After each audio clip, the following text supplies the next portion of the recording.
talk on Jackson Juneteenth. From Juneteenth, we have a team all working on this year's event. We have John Willis, Leslie Bowles, and Kevin Brown. Welcome. Thank you. Hey, thank you for having us for here. having us. We're excited to be here. Yes. Yeah, it Absolutely. takes a team. It's a big team. The city, the Spring Arbor University, Jackson College, Baker College, all working on it. Yes, sir. Yes, sir. We have a whole list of collaborators with us this year. So, Well, John, you're great at giving this little history lesson on what Juneteenth is. okay. So the Emancipation Proclamation was first enacted in January 1st of 1863. 2 years later in Galveston, Texas, there were still slaves that hadn't gotten the word. One of Lee's favorite things is we didn't have social media at that time, so there was no Twitter, and there was no right. text messages. So right. there was still a group of people that were enslaved in Galveston, Texas. General Gordon Granger traveled down to Galveston, Texas with General Order Number 3 to let them know that the slavery was over and that the relationships between those slaves and owners were now employers and free labor. So that was the beginning, June 19th of 1865, of the first Juneteenth celebration. So we've continued that celebration, but we have it here, and instead of just a celebration, we also have a resource fair. Yes. So it includes a job fair, a kids zone, entertainment, a whole lot of other things that we've got going on that day, and they're going to tell them about it, right? Yes, we're going to tell you all about this, Bart. We thank you for the opportunity to be here, and it's good to be back on your set again. It's beautiful. Well, thanks. Yeah. Actually, Leslie was on JTV last week because Leslie was part of the unveiling of the historical marker at Mount Evergreen Cemetery, celebrating our roots of the Underground Railroad history, which you personally, Yes.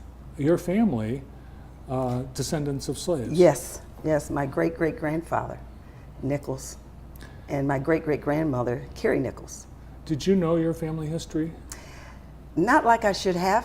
And you know what they say about your family history. If you don't know it, you have a tendency to repeat that history, even though I'm not going back on the Underground Railroad. But no, thanks to Linda Haas, it was quite an eye-opening and heartfelt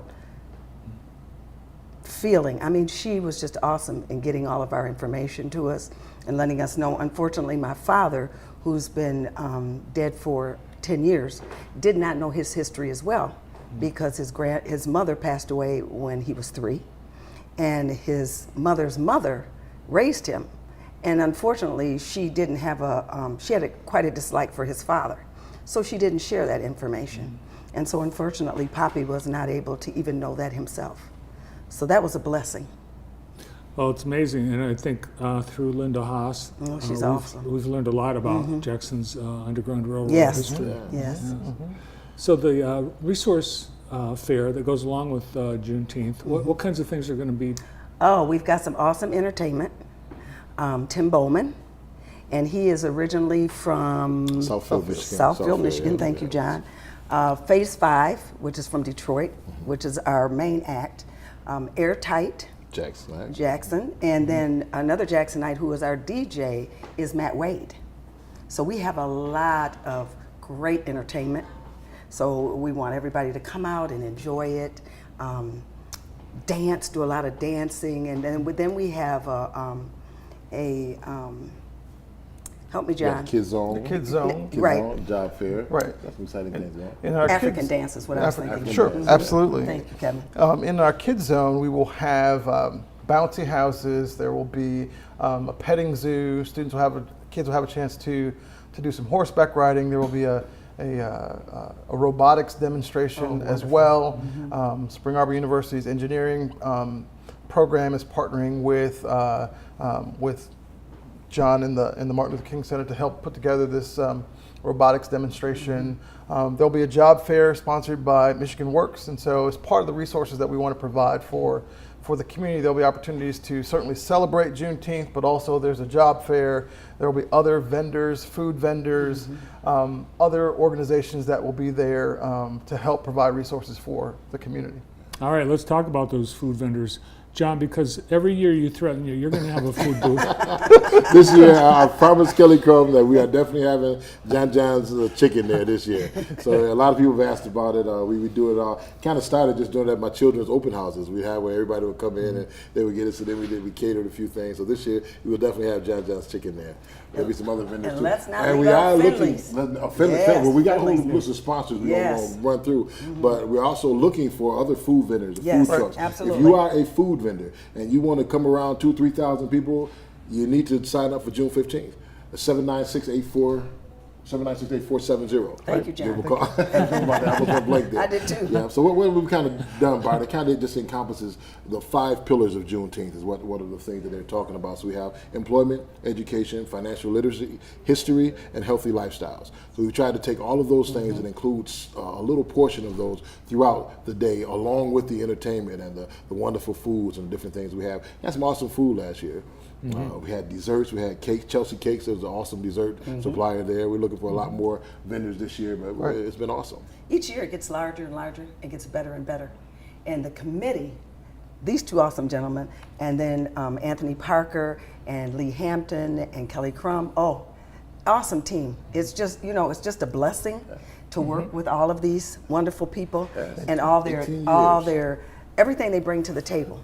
They just bring so much to the table. I'm looking forward to it. I am so excited about. It's 18th year. Oh yeah, it's wonderful. I'm excited about what we're going to do this year and how we're going to do it, and everything. Everyone has something to bring to the table, which makes it wonderful. Yeah, and Matt Wade has been DJ with us. Turk, Yeah, yes. he's done this a lot. And That's awesome. how about Phase 5? Is this they've been here before? Phase 5, they have been here before. Yes. They used to do. Remember, they used to do back when we had Daryl's downtown. They used to come in there and play a lot of the Motown hits and the different things like that. So they're a very, very exciting band. They do a lot of different Motown hits as well as some more modern stuff that they do. They put together. So it'll be very, very exciting. It's the 18th year, Bart. I don't know if you that started with Yes. Cam Hurth and Richard Lawson. That's you know right, Richard yeah. and Cam and Richard. They started this 18 years ago. JCC has kind of taken on the burden of it, and it's kind of grown to this huge collaboration now. Just to read you some of the sponsors: American One, Anchor Initiative, AARP, Baker College, Center for Family Health, City of Jackson, Consumers Energy, Finley's, Henry Ford Allegiance, Jackson County, Jackson College, NAACP, Spring Arbor University, and one of our favorite sponsors, JTV. Yes, absolutely. That's right. That's it. Yeah, and I'm glad you mentioned Richard Lawson because Richard watches every day, and I do remember he was one of the Yes. first, along with He Kim was. Hurth. Yes, and he'll still be a getting very, this- very active part. Matter of fact, I'll be scooping Richard up either sometime this week to get our signs and stuff out. And a lot of the logistics stuff, he's still very, very active as much as he can. So. I would imagine, as we've learned so much locally and recently, Leslie, about Jackson's Underground Railroad history, that the celebration of Juneteenth really is a personal. It's a Yes, it personal is. event for Jackson. It is. It is. It's a personal event. It's a community event. So what we want you to do, Bart, is when you come down, we want you to get your eat on, and we want you to get your dance on, and enjoy it. It's because it's for everyone. That's it's right. for everyone. Oh, Kids Zone is going to be really, really Oh, It's going to be a lot awesome. of fun, and Really it's exciting. And I think this is just an example of the kind of wonderful collaboration that happens in this community. All of our sponsors that John mentioned, the fact that Spring Arbor and Baker and Jackson College and Consumers Energy and the city all have come together as sort of that executive committee to help this celebration grow each and every year is a wonderful testament to the kind of work that we can do when we put our heads together. That's right. We can't fail to mention Michigan Works. Michigan Works That's is right. coming down this year for our job fair, Bart. But this year for our job fair, we're looking for people to come down, be able to apply and get a job while you come down to Juneteenth. So if you're looking for employment, Juneteenth is another good place to Yes, be. it is. Absolutely. Awesome. And it's a whole day. You come down early in the afternoon and spend the day. It starts at 2, but then it goes into the evening. And Had Bart dancing out there. We got pictures of you yeah, and Karen dancing. I there. know you were dancing last year. I was dancing in a food line. That's all right. As long as you move and eating, Bart. But just you're save doing a good. dance for me, Bart. Save a dance for me. I will, definitely. Well, John, I got to ask you because I know people are curious about Kari. Since That's kind of who I am now. I know. Kari's dad. Yeah, that's I'm his sorry, new name. That's all. It's fine. but Kari wouldn't be Kari without John Willis. That's right. And Mary was. And John, John's that's mom, right. That's too. right. Most definitely. That's right. So what's going on? He's signed now with Indianapolis? He signed with the coach, so he just finished a little 2-week camp. So they're back OTAs. They're back again this morning.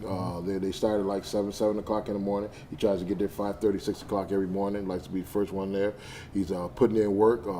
Got to earn it. You know, he's coming back in. It's just like being a freshman in high school or a freshman in college all over again. You know what I'm saying?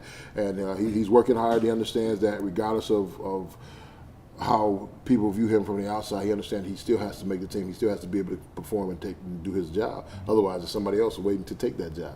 So he's working really, really hard. We're very, very excited for him, and to get a chance to see a kid live his dream, man. It's wonderful. It's a phenomenal experience. I think I was more nervous during the draft than he was. I was really upset Friday night. I was ready to fight all the GM. He didn't get picked that Friday night. He's better than Kyrie. He's better than that's what I'm thinking. But you can't. He was very, very, just like he is most of the time, very level-headed about it. And so Saturday, instead of me sitting in front of the TV, I went outside. I said, I'll be barbecuing or something. Kai, if you get a call, you call me. So he got a phone call and he said, hey, go get my dad, tell him to come down. And so he said, Coach traded up. And when it happened, it was very, very, very exciting. My cousin, Bill Brooks, who was my first cousin, had played for the Colts for over 10 years. And he was actually in their Circle of Fame there.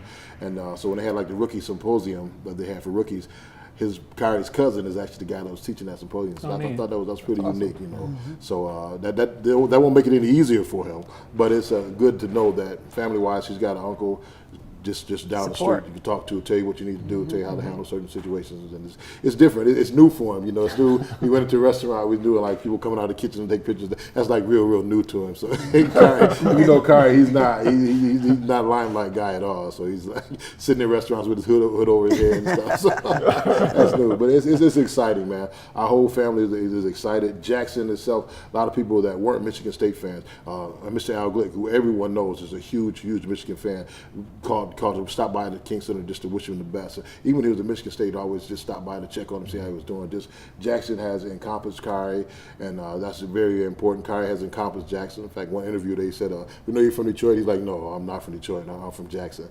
And he mentioned Hinckley's Donuts, and that's probably my fault. His dad ate so many of them. That's one of the things he mentioned. But it is exciting, to see a kid just here from Jackson get out and do those things and have this opportunity. So I want to represent Jackson well. That's a testimony of you and Mrs. Willis. This is one of Kyrie's earliest instructors. A lot of people don't know that right here. Yeah, when she was at the school right there, Kyrie was one of her students there. So I knew he was destined for something great. Well, thank you I so knew much. he was. Thank you so much. He's got a lot of Jackson ties, a lot of Jackson family, and we want him to do well, to represent himself most of all, take care of his business, but to represent his family, represent our community. So. Well, he's done a good job of that so far. We'll look forward to it. Thanks for the updates. All right. And a busy month for all these guys with Juneteenth, plus John's going to be part of the celebration of football and the Al Glick Youth Football Camp. Kyrie's going to be there via videotape. Yes, sir. So we'll look forward to seeing you there. Lots going on in June. Thanks for coming in today. Thank you for having us. Thank you. With Juneteenth, the steering committee, the executive committee from Spring Arbor University, Kevin Brown, from Baker College, Leslie Bowles, and from the city of Jackson, John Willis. Next up, we're going to hear about golf from